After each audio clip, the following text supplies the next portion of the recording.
What's good, YouTube? It's your boy Mekel Kasanova coming at you with yet another banging video. I just got off work.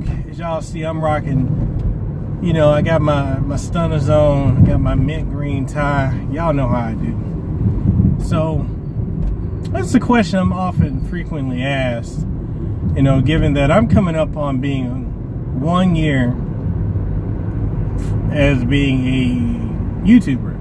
I consider myself a full-time YouTuber, but I feel like that statement has a very large definition of degree because, my terminology for a full-time YouTuber is probably going to be different than the next person's.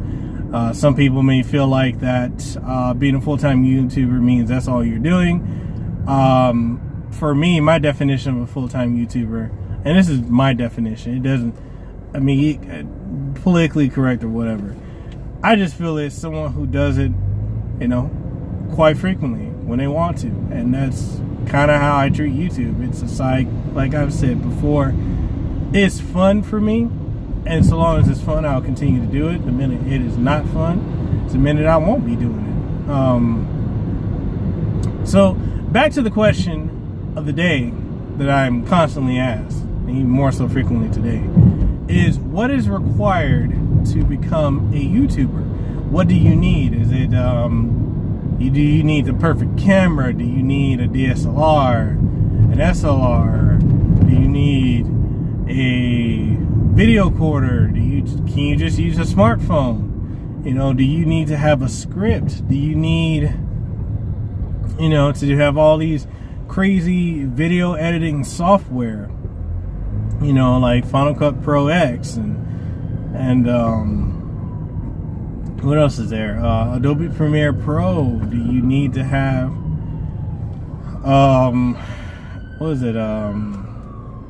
Vegas? Or Windows Movie Maker, or any other number of things. A lot of people ask that question, and the other thing is, they feel like before they start. And this is a funny thing I find interesting all the time, is people feel like before they start, they need the perfect thing. They need the perfect camera. They need the perfect lighting. They need the perfect this. And I'm going to tell you this. If you're always waiting for the perfect situation, either one, you're going to be waiting forever, or two, you're too afraid of failure to even start. More often than not, is number two. You're too afraid of failure to start. And it's because a lot of times in our society, we've been conditioned to fear failure. Failing is one of the worst things that we can do. And I'm going to tell you this right now, that's the absolute wrong information that you will ever receive, because you need to fail. Failure is vital to success. You cannot be successful if you've not failed. Because failure is like checks and balances. As a kid, when you're riding a bike, if you didn't fall off a bike, you wouldn't learn how to appreciate balance or to maintain or master balance. The same thing with just about anything else in life. It is a catalyst for success. You got to treat it that way.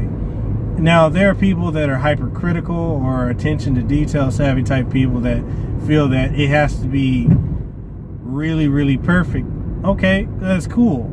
But my question to you, when it comes to those of you who are expecting a certain level of quality to be perfect,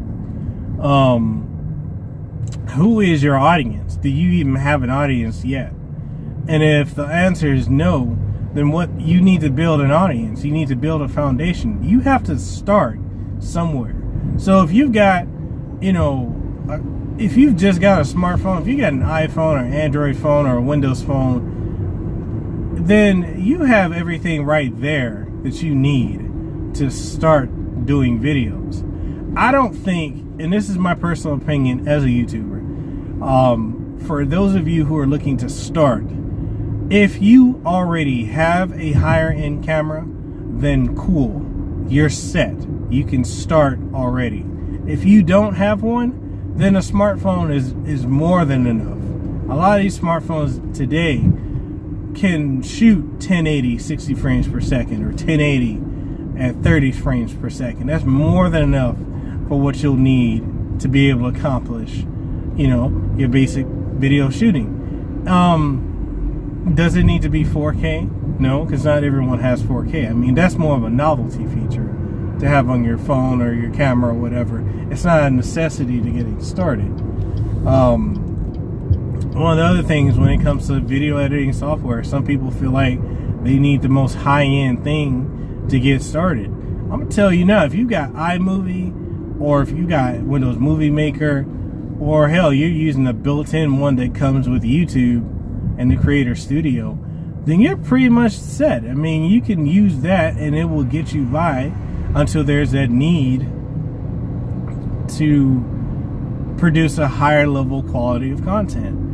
And to get to that next level where you're producing higher quality content, that's going to require you yourself to make that decision. I mean, let's look at it now. I look back on when I started a year, roughly almost a year ago. And when I started, I was basically using my iPhone 6s Plus as my shooter. And my first product, and I remember it, was the Idea USA Gamer headphones. That's the first product I ever received, the first product I ever reviewed. And that was amazing for me because I was like, man, I don't know what to do.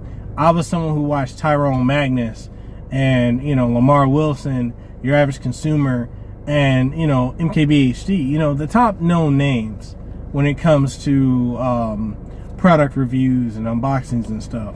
And so, you know, I shot the video. I didn't really do any editing. I didn't know what to do. But, you know, I uploaded it. I look back on it now, I'm like, damn, that was kind of rough. Like, But it's a start. That's the thing is, it's a start. It's something you need to get you going. And if you don't have a point of reference to be able to look back on your material and say, okay, I can improve here, here, and here, then you're only going to be judging yourself against the impossible standard of someone who's been in the videography game. I'm not going to say just YouTube, but videography as a whole. If you're comparing yourself to them, then you're always going to lose time and time again because they've been at it significantly longer than you. They know what does and doesn't work. They know what materials to use, like the type of camera equipment, the type of software, the editing software.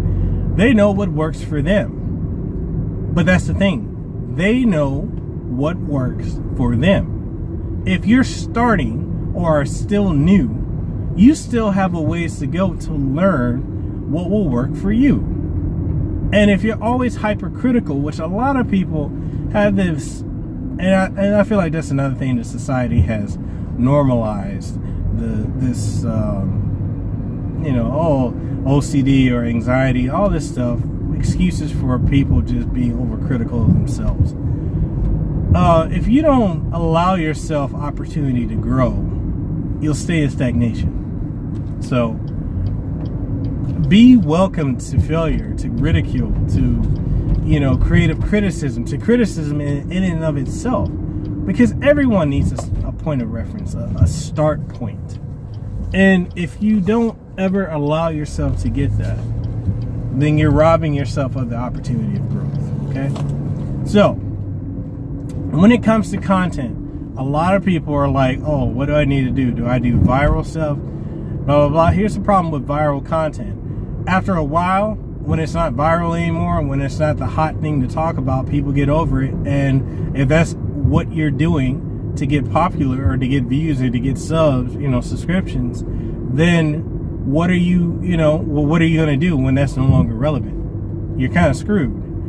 When it comes to content, I always like to tell people, YouTube, and one of my coworkers and friends, Eric Bonawilos, he's also a YouTuber, Jack Richter, and other YouTubers, in my Polytech crew, DVZN Media, T5 Life Tech, Alpha Rakama, Steel Toro of 10s, many other people will tell you, you have to know your content. You can't, not know your content, You have to make it about you. YouTube, the central key component here in YouTube is, hold up, let me pull up in someone's driveway, because y'all know that this is what I do.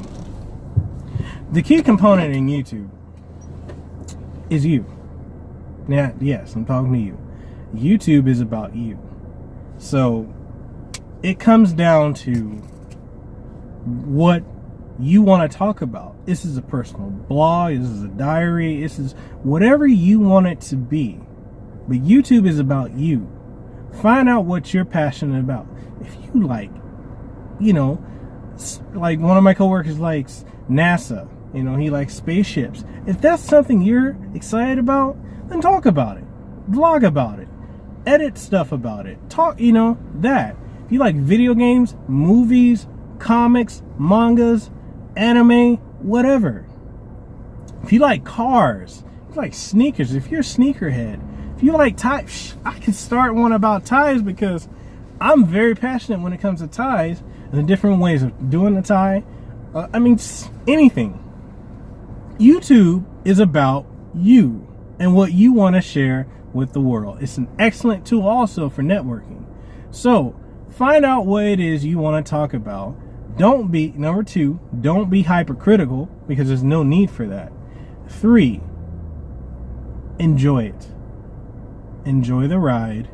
Don't get obsessed. I know way too many YouTubers, way too many that I know, obsessed with numbers, obsessed with subs, with views. They stress, all they fucking talk about is numbers. If you're at that point, I can understand it being, if that's your livelihood, if you're the full-time YouTuber and that's all you're doing to generate money, then I can understand that. But if this is not a full-time gig, if it's a hobby or pastime you enjoy or a side gig, then enjoy it. Approach it professionally, but don't get number obsessed, because there are people that get so obsessed with numbers and their channels die, and it's a slow, painful death. I know people that have had YouTube channels for 2-3 years, and the problem with that is when they become obsessed with numbers, obsessed with, I need to do this because my viewership this, I need to do that because my viewership that. When you're like that, that energy feeds off and people can sense it, and they don't want to fuck with you. They get annoyed with you. There's a lot of YouTubers that do that. A lot of people talking about, oh, I gained this many subs, or I lost this many subs, or my views going down, or you might end up like Angry Joe, where you're clapping back at your audience because they want something that you've consistently given them and you're not doing it. So, and in that note, don't start shit you ain't gonna finish. But all in all, enjoy YouTube. Whatever you want to share with people, whatever you want to do, whatever you are passionate about, it's all on you. And then also, YouTube is optional content, and it's optional work. Nobody's putting a gun in your head or forcing you to do YouTube, okay? So there's a lot of people that have really bad entitlement mentalities. I don't understand that. Yes, I make money off of YouTube, and it is fun. I enjoy it. I enjoy doing giveaways, doing different things to help people, but I keep it in perspective, and no one's forcing me to do this. It's not like my regular full-time job. Nobody's forcing me to do YouTube. And so when you keep it in that type of perspective, it's fun because it's optional. But that's all I got to say for today. If you guys have any other questions, anything you want me to talk about, another question of the day, post your comments below and let me know what you think. If you like this video, like, share, comment, and subscribe. If you did not like this video and you don't like what I want to say or whatever, optional content, you don't have to watch. And if you want to hate, you can kiss my ass. And that's how I feel about it. So, 1 million subscribers. That's the goal. That's what I'm going to get to. I don't know how, but I'm going to do it. 1 million. Deuces wash. Your boy Mekel Kasanova. I'm signing out. Y'all have a good one.